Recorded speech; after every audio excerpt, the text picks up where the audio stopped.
With roots stretching back to the 1880s, rowing has long been part of school life in Chester. Revived in the 1920s, it continues to thrive, connecting generations of rowers. Could you tell me something about the sports and games at the school? Well, last year, the present rowing master, Mr. Fox, discovered that the rowing apparently started in 1883. He therefore decided to have a grand beano last year, which it did.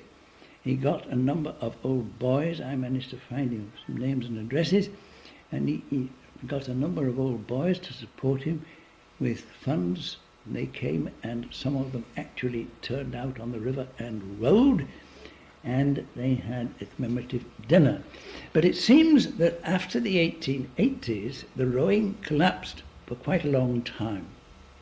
It was revived, as far as I know, about 1923, since when it's been in continuous operation, varying up and down over the years, but with a very successful period of recent years at Henley and against local schools and so on.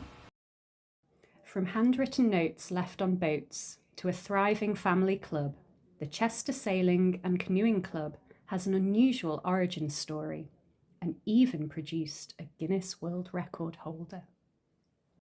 Your association with the river gained rather more official status when you had a hand in the formation of the Chester Sailing and Canoeing Club in 1956.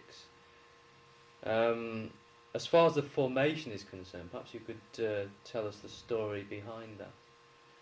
Well, yes, there was no sailing club or canoe club at that time, but there were beginning to be quite a few of them. And one young man of the name of Norwood sailed his boat up and down one summer, the summer before then, and left little notes on each boat and suggesting a meeting at the Red House. And I suppose a dozen of us turned up there, and with the aid of Ted Pollard, who became our first Commodore, who was a member of the West Kirby Club, who were keen dinghy racers, the club was formed here. And one of the unique thing is that it is not just a sailing or a canoeing club, but a combined one, and a family club, very much a family club, and it became the Chester Sailing and Canoeing Club. We're very fortunate with this river. We have the weir, where nursery slopes they are now, but they weren't to begin with. The canoeists to do their slalom, because it is now the foremost slalom club in the country.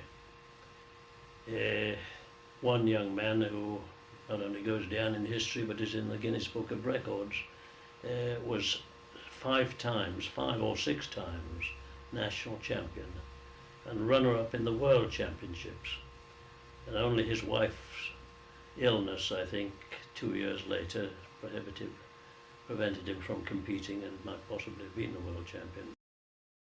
Once, hundreds of anglers lined the riverbanks in fierce but friendly competition. Today, these memories capture a pastime that has somewhat declined but remains deeply cherished. Do I remember that there was lots of very popular fishing matches, or am I just imagining? Yes, but no, there was. There were a lot more than what there are now. There was hundreds of fishermen in the town, because it was one of the basic. Wasn't it nationally known? Oh, it was, yes. Yeah. The Weaver was, yeah. Yeah, and it's not like that now, is it? No. It's not nationally. You know, you get like matches now. Obviously, me and Brian still, fish quite a bit. You get like what they call open matches, where anybody from all over the country can come. You'd be lucky to pull about 50 anglers. In them days, going back to sort of like the 70s, you were talking on a Saturday.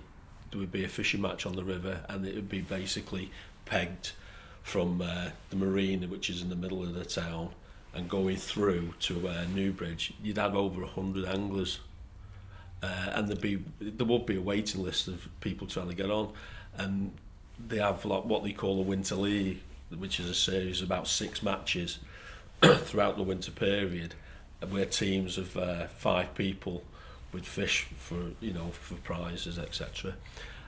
And they sometimes would go up to 100, 150 anglers. And now then we're lucky to again pull 50 anglers. It's just a decline of fishing.